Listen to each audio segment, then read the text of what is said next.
अस्सलाम वालेकुम। 2014 से लेकर 2022 तक ये 8 साल दुनिया के गर्म तरीन साल थे। Report found that the last 8 years were the hottest since record keeping began. More than Rising temperatures thanks to global warming are one reason. अगर इसी तरह टेम्परेचर में इजाफा होता रहा तो आने वाले 100 सालों में कौन से ऐसे जानदार होंगे जो हमारी ज़मीन पर देखने को नहीं मिलेंगे? कौन से ऐसे ममालिक हैं जो टेम्परेचर में इस इजाफे की सबसे बड़ी वजह बनते हैं?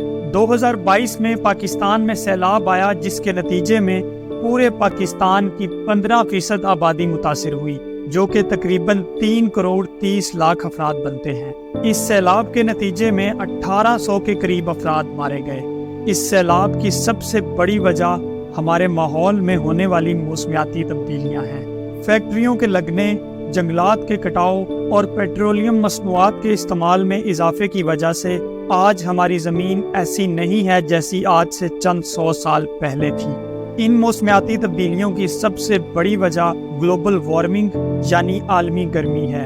अगर इस आलमी गर्मी की वजूहात की बात की जाए तो इसकी सबसे बड़ी वजह कुछ ऐसी गैसेस का इखराज है जिन्हें हीट ट्रैपिंग गैसेस या ग्रीन हाउस गैसेस कहा जाता है। ये गैसेस हरारत को अपने अंदर जज्ब कर लेती हैं, जो हमारी ज़मीन के दर्जे हरारत में इजाफे का बाइस बनती है। इन गैसेस में कार्बन डाइऑक्साइड, मीथेन, नाइट्रोजन के ऑक्साइड्स और पानी के बुखारात शामिल हैं। नासा के मुताबिक पिछले 21,000 सालों में हमारी ज़मीन के टेम्परेचर में 4 डिग्री सेल्सियस तक का इजाफा हुआ है, लेकिन इसके मुकाबले में पिछले सिर्फ 100 सालों में हमारी ज़मीन का टेम्परेचर 1.1 डिग्री सेल्सियस तक बढ़ चुका है और कार्बन डाइऑक्साइड की मिकदार 50% तक बढ़ चुकी है।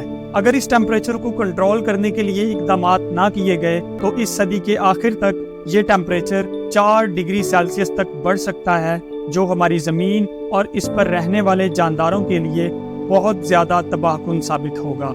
इस आलमी गर्मी की वजह से हमारे ग्लेशियर्स दिन ब दिन पिघल रहे हैं, जो सतह समंदर में इजाफे का सबब बन रहे हैं। पिछले 100 सालों में समंदर की सतह में 6 से 8 इंच तक का इजाफा हो चुका है और इस सदी के आखिर तक ये इजाफा 24 इंच यानी 2 फीट तक हो सकता है। अगर इसी तरह ये टेम्परेचर बढ़ता रहा तो आने वाले सालों में मुख्तलिफ किस्म के तूफान आने के साथ साथ हमारी ज़मीन पर पोलर बियर, पेंगुइन और जायंट पांडा जैसी स्पीशीज देखने को नहीं मिलेंगी।